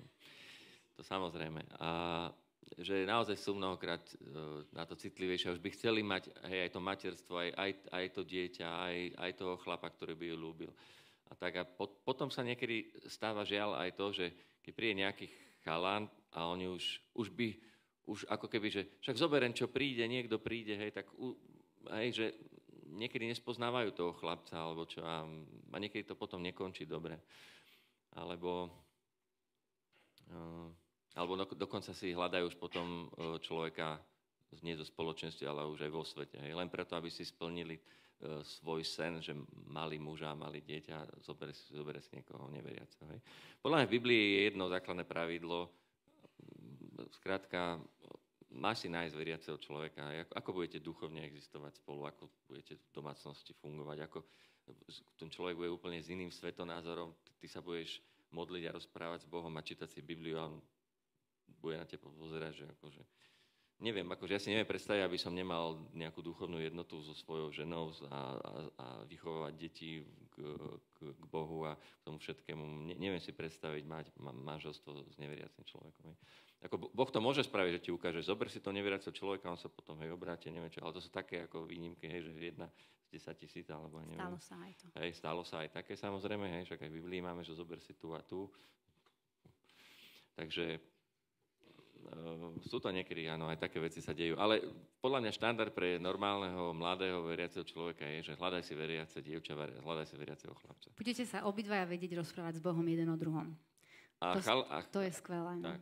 A chalani, akože hľadaj si babu, akože niektorá je pekná a sexuálne príťažlivá, hej. Ako my sme od Boha tak stvorení, že naše oči a optika je taká, že wow, to je akože pekná baba a všetko, hej, ale skúmaj v tom svoje srdce, že ideš za tou babou, alebo chceš s tou babou byť len preto, že ťa fyzicky, sexuálne priťahuje, alebo sa ti páči aj jej srdce, aj jej charakter a všetko to ostatné, hej. Že aby naozaj to že je ona príťažlivá a pekná, nespôsobilo to, že ty teraz akože nasadíš ružové okuliare a som zalúbený, chcem mu, hej, dáš priestor tým hormónom, ale pritom neskúmaš to svoje srdce, tú svoju pohnutku, že chcem ju teda vážne aj viac poznávať, aj jej charakter, alebo idem len po nej kvôli tomu, že je to kosť, hej. Moja mama hovorievala, z pekného taniera sa nenaješ, ak je prázdny. A to je veľká pravda. Smutná, ale veľká. Ale nechcem povedať o to, že tie sympatie tam nemajú byť. Podľa mňa Boh prirodzene stvoril muža a ženu na to, aby keď sa spoznávajú alebo budujú nejaký vzťah, aby sa páčili jeden druhému. Hej. Preto som podľa mňa taký každý iný, že niekomu sa páči taká baba s prepáčením s takými prsiami, niekomu sa páči taká baba s takými, jednej žene sa páči taký chlap s takou bradou, ale nepáčia sa aj taký. Ako to je normálne. A mnohokrát sa to tak stane, že Boh práve takto spojí tých ľudí, že sú si takto navzájom aj fyzicky sympatickí. A sympatiami to vždy začína, hej, mnohokrát takými tými aj fyzickými. Ale pozor, aby tam neboli len tie fyzické veci. A to berte náš normálne, môj muž je biológ, takže on takéto veci úplne... Že pozor na to, hlavne chalani, ako... Pozor na tie hormóny a na to, čo sa deje potom v hlave. No. A druhá vec, ktorú ja by som vás chcela povzbudiť, je ešte, majte odvahu. Majte odvahu, naozaj. Počujte, ja mám 41 za chvíľku, môj manžel bude mať 43, máme ročného syna. Viete, aké to vie byť niekedy ťažké ho vychovávať v tomto veku?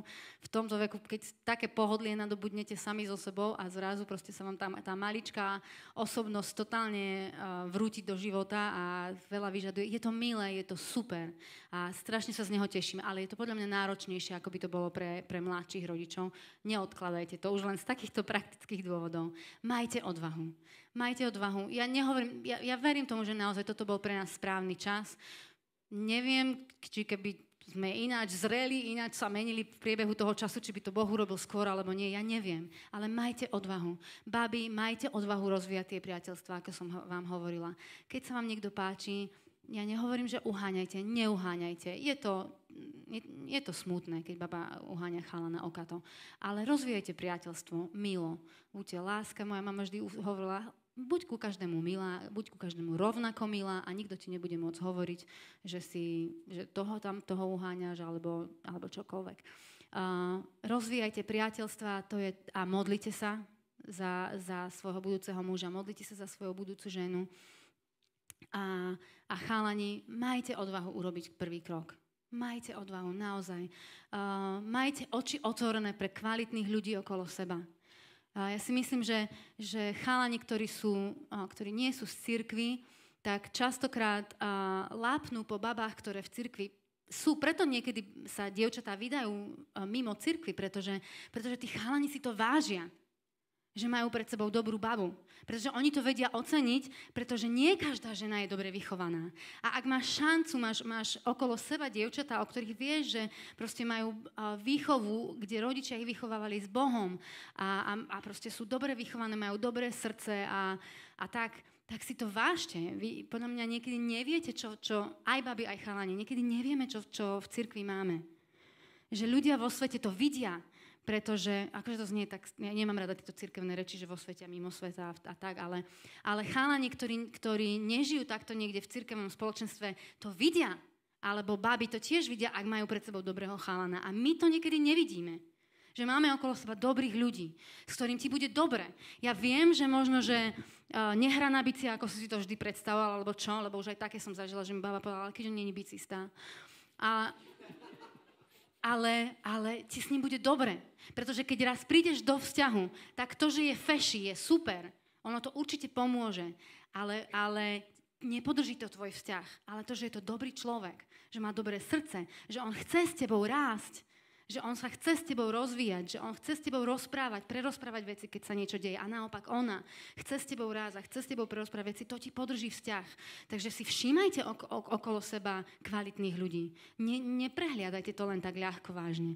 Pretože sa vám presne môže stať, tak ako Martin hovorí, že nakoniec skončíte vo vzťahu, ktorý vás nepodrží.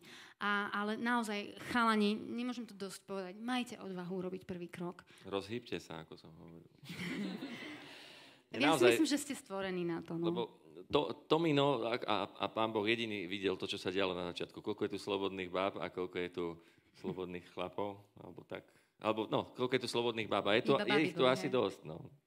Takže vy, čo ste slobodní chalani a si myslíte, že je tu taká baba, s ktorou by ste vedeli rozvíjať priateľstvo a vzťah, tak choďte za ňou dnes a pozvite ju na kávu a pokecajte spolu.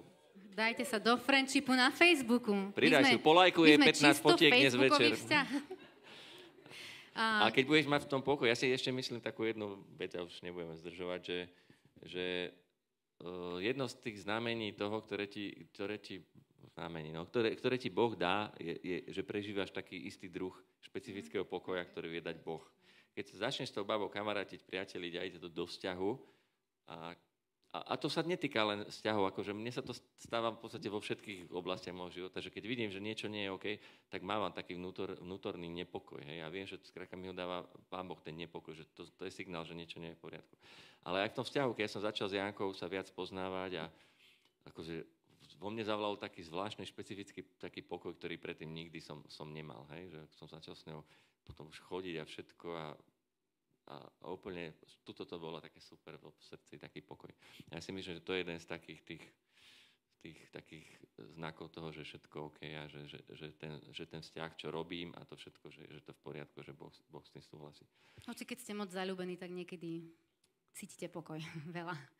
Hej, ale v tom zrelšom veku človek si myslím, že vie rozlišiť, že čo sú to ružové okuliare a čo je už nejaká taká to druhé. No. Počujte, ja by som sa chcela za vás modliť, lebo ja si myslím, že táto oblasť proste potrebuje Božie požehnanie. Lebo ja viem, že je to naozaj, sami to vieme zo seba, že je to veľmi, že to vie byť také, nechcem povedať, že ošemetné, ale také opatrné, že proste vieme byť niekedy strašne opatrní.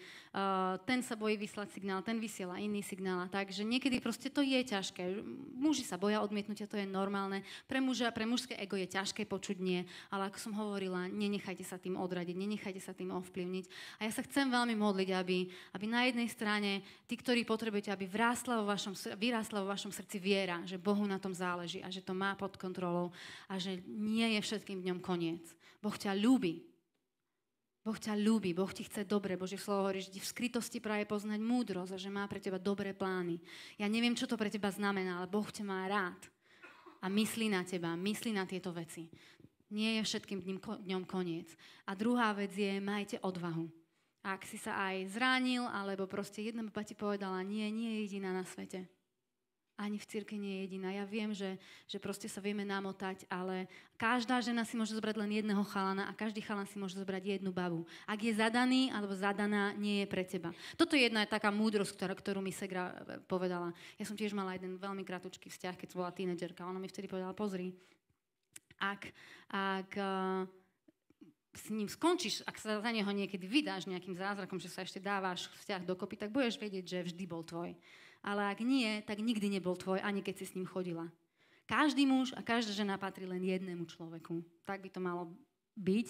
Hej, ja viem, že sa stávajú aj problémy vo vzťahu a tak, ale každopádne aj tak to platí, že v tom danom momente muž aj žena patrí len jednému človeku. Takže ak je obsadený, pustí to. Ak je obsadená, pustí to. Alebo počkaj, kým bude voľná, ale počula som už aj také, že niekto povedal, myslím, že Miro to hovoril, že za ním niekto prišiel a povedal mu, že pán mu povedal, že Martu má opustiť, lebo ona je pre neho. Myslím, že Miro to bol. To sú silné veci. Hej, nie, ak je obsadený, obsadená, je to pase. Sú iní ľudia na tomto svete. A moja mama vždy hovorila, ak muž chce, žena to má trošku ťažšie, ale ak muž chce, vždy si nájde vzťah. Len musí mať odvahu. A dobre sa pozerať. Otvorte oči. Takže už veľa rozprávame. Chcem sa za vás modliť naozaj, aby ste našli v sebe vieru a našli v sebe odvahu. Lebo Božie požehnanie je jedna vec a to, že aj my musíme na základe toho konať, je druhá vec. Tak, Hospodine, chceme sa teraz modliť, aby si požehnal oblasť vzťahov v Exite. Celý mesiac o tom rozprávali a my teraz chceme žehnať dobrým, Božím, tebou vytvoreným vzťahom v tomto spoločenstve, Páne. Modlíme sa o to, aby si dal múdrosť ženám aj mužom v tom, akých ľudí si majú hľadať, akých ľudí majú púšťať do svojho srdca. A pre aké vzťahy sa majú otvárať, aké priateľstvá majú budovať, Pane. Prosím ťa, aby si im dal vieru v to, takú novú čerstvú vieru v to, že si dobrý, že ich máš rád a že na to myslíš, že si nikdy na túto oblasť nezabudol ani v ich živote. Pane, daj im vieru a odvahu sa začať za to naplno modliť a pýtať si o teba, pretože ty hovoríš, že proste a dostanete. A tak ja sa modlím, aby si uvoľnil takú novú čerstvú vieru do tohto spoločenstva, aby ľudia mali odvahu a vieru si o teba pýtať veci, ktoré možno nie sú nejak extra preduchovnele, ale tebe na tom záleží. A ty sa o takéto veci staráš. Páne, uvoľňujem teraz v mene Pána Ježiša vieru do tohto spoločenstva, že na tejto veci ti záleží. Páne, a uvoľňujeme teraz do tohto spoločenstva odvahu, hlavne pre mužov, odvahu ísť za tým, čo chcú, povedať, čo chcú. Aby sa nestiahli, aby nezostali ovplyvnení na veky jedným nie, aby sa nebáli odmietnutia, ale aby mali odvahu byť mužom. A byť tým, ktorý vyloží karty na stôl a ktorý povie, takto sa veci majú, takto sa cítim a toto by som chcel. Aby mali odvahu ísť do ďalších krokov, keď budú vidieť príležitosť, Pane. Modlím sa, aby si otvoril oči mladých ľudí, aby videli kvalitu okolo seba. Aby videli dobré srdcia okolo seba. Aby videli, že majú okolo seba ľudí, ktorí ťa milujú, ktorí s tebou žijú a ktorí budú schopní dobrého partnerstva, dobrého vzťahu. Bože, ty si veľký Boh a ty máš nad všetkým kontrolu. Ja verím, že ty si to tak stvoril. Ty si stvoril človeka ako muža a ženu. A preto ti na tom záleží. A preto ťa vyvyšujeme nad každým jedným človekom, kto tu je. Pane, nad každým jedným očakávaním, ktoré zostáva nenaplnené. Vyvyšujeme meno Ježiš. A ďakujeme ti za to, že ty o tom vieš a ty sa staráš. Pane, nech v tvojom mene sa modlíme. Nech povstanú nové Božie vzťahy. Nech môžu ľudia navzájom si začať dávať lásku, pre ktorú si nás stvoril. Žiť v jednote, pre ktorú si nás stvoril, Pane. Nauč nás to. A modlím sa, Pane, za každého, kto ešte nie je vo vzťahu. Aj za tých, ktorí už vo vzťahu sú, aby sme rástli, aby sme mali ochotu a vôľu rásť a byť ľuďmi, ktorí sú vhodní pre vzťah. Ktorí sú požehnaním pre tú druhú stranu. O to sa modlíme v mene Ježiš. Amen. Prajme vám som to všetko dobré. Majte vieru, majte odvahu a majte oči otvorené.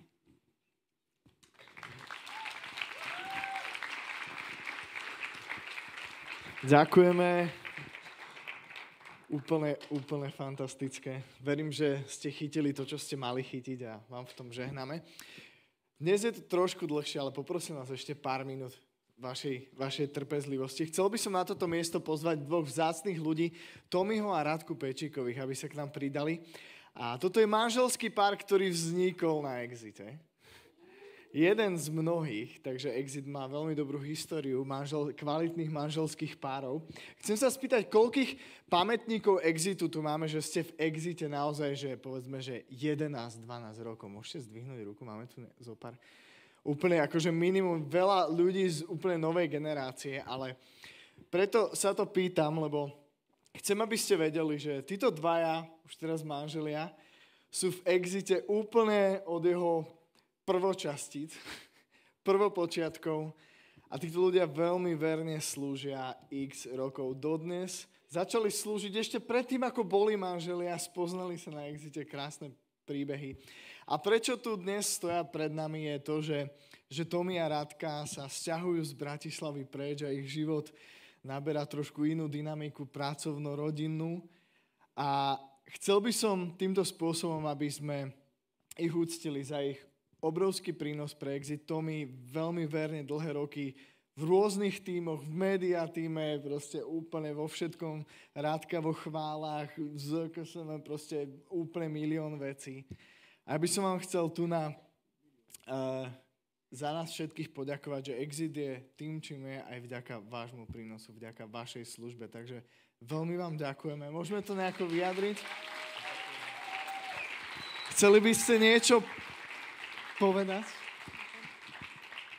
Ja len veľmi krátko, že vlastne my sme v Bratislave skoro 10 rokov už, keď nerátam štúdium a odchádzame, už sa tu na nevrátime. Takže zanechávame tu všetko a čaká nás veľmi veľa zmien, nové bývanie, pre Esterku nová škola, čakáme nový prírastok a môžete na nás myslieť, lebo predpokladám, že tie prvé 3 mesiace, alebo možno aj pol roka asi bude veľmi ťažkých.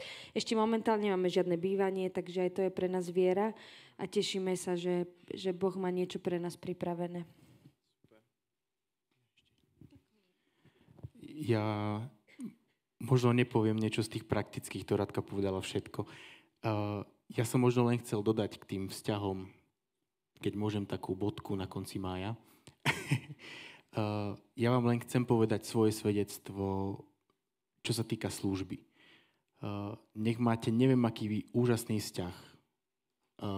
Nech máte čokoľvek. Boh všetko požehná, ale podľa mojej skúsenosti žiadna iná kombinácia týchto všetkých dobrých vecí vám nedokáže dať také naplnenie v Bohu, ako je služba druhým. A ja vás chcem povzbudiť, ak sem chodíte a nie ste zapojení ešte v službe, a či tu, alebo hoci kde inde, proste tam, kde vidíte voľný priestor, rúk je vždy málo.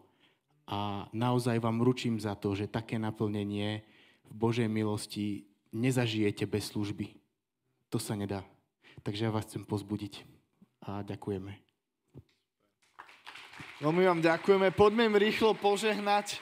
Páne, ja ti ďakujem za tento vzácny manželský pár. Vďaka za tie roky vernej služby, Pane. Že ty si dobrý a verný Boh, Pane. A my im teraz žehnáme, ako idú do nového obdobia života. Naozaj obrovskú dávku pokoja, Pane.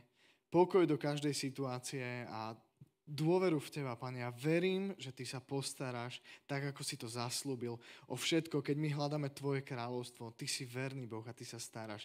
Takto ich vysielame s požehnaním a s vďakou, aj keď nám budú chýbať, Pane. Ja verím, že ty máš pre nich nové miesto, kde ich použiješ. Takto im žehnáme v mene Ježiša Krista. Amen. Amen. Ďakujeme ešte raz. Jeden veľký potlesk. Veľa požehnania, vďaka za to, čo zanechávate. A veľmi rýchlo ideme k záveru. Budeme mať teraz dobrovoľnú zbierku, takže môžete prispieť na Exit. Pôjdu okolo vás košiky. Ak používate Viamo, môžete nám aj takýmto spôsobom prispieť na toto číslo. A ja preskočím všetky veci, čo som chcel povedať a zavolám Janka Lakatoša, čerstvo zamilovaného. Janko. Čau Janko, čo nám chceš povedať? Poď do toho. Ja by som mal povedať niečo o škole Gateway. Ale chcel by som to prepojiť, lebo to bola taká dobrá téma. Šalamún raz povedal, že nerozumie len niekoľkým veciam a jedna z tých bola cesta muža k žene.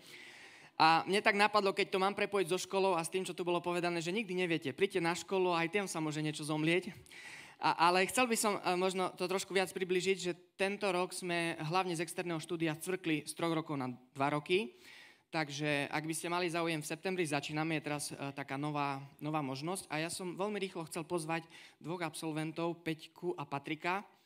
A plánoval som viac otázok, ale pre krátkosť času len jednu by som im dal. A Peťke sa chcem opýtať, že čo jej dala vlastne škola za tento posledný rok. Ahojte. Čo mi dala veľkú odvahu, lebo je tam strašne veľa víziev, do ktorých musíte ísť, nemáte na výber, ale je to presne to, čo ma najviac formovalo uprostred akejkoľvek služby, že som sa na to vôbec necítila, ale Boh povedal, že ideš do toho, lebo nejdeš prezentovať seba a nie si tu ako ty, ale si tu v mojom mene a ja stojím za tebou a stojím vedľa teba a ideme do toho spolu. Takže potom to dáte a viete, že nie z vlastných síl, ale z jeho. Takže ste odvážnejší vďaka nemu. Takže odvahu. Ďakujem. Kto by povedal, že Peťka nemala odvahu takej? A chcem sa opýtať Patrika teraz, že ak by mal niekomu povedať, že prečo by mali ísť na školu, tak aký bol ten dôvod? Čo by si ty uviedol? Ahojte všetci. Tak čo by som povedal, podľa mňa, keď cítiš Božie povolanie na tvojom srdci, že Boh ťa pozýva do ďaleko hlbšieho vzťahu, možno ako aktuálne žiješ a cítiš možno naozaj skutočne Božie povolanie na to, že aby si rástol, aby si prerážal službe, aby si skutočne dokázal možno nie z kríž bratov a sestier a slúžiť naozaj s otvoreným srdcom a nehať sa formovať a byť otvorený tomu, čo Boh má zároveň pre teba v tvojom živote, tak myslím si a verím teda, sám som toho možno príkladom, že biblická škola Gateway podľa mňa je veľmi vhodný taký aspekt, ktorý ti môže k tomuto pomôcť, otvoriť dvere a ďalšia tvoja formácia tam môže začať. Ďakujem vám. Tak, len toľko by som ešte povedal, že na www.gatewaycollege.sk nájdete možnosť prihlásiť sa a taktiež je tam možnosť denného a externého. Všetky informácie tam nájdete alebo prípadne potom nejako osobne môžete skontaktovať a aby sme vám takto ponúkli ďalšie informácie. Ďakujem. Super, takže ak neviete, čo ďalej školský rok, isto to využite. Počujte, máme posledné 3 exity tento školský rok pred sebou. Je koniec mája. Budú naozaj super. Nika, môžeš nám tam hodiť ten prehľad, prosím ťa. Budúci pondelok nebudeme tu, budeme o poschode vyššie mať posledné revival, takže ak ste ešte nikdy neboli a chceli by ste skúsiť to, aké je to hĺbšie ísť v poznaní Biblie a v písma v malej skupinke, radi vás uvidíme do 35 rokov iba, dobre? Takže poprosím, rešpektujte tento limit. Takže budúci pondelok 12. júna budem na exite mať svoju poslednú kázeň ako vedúci exitu. Takže ak chcete prísť a vypočuť si, tak budem veľmi rád, že vás tu uvidím. A 19. nás čaká veľká vec, takže ak sa chcete dozvedieť, že čo bude s exitom ďalej, tak isto nezmeškajte najbližšie pondelky, dobre? Držte sa, majte krásny zbytok večera, nezabudnite chalani na to pozvanie na kávu, dobre? A čaute.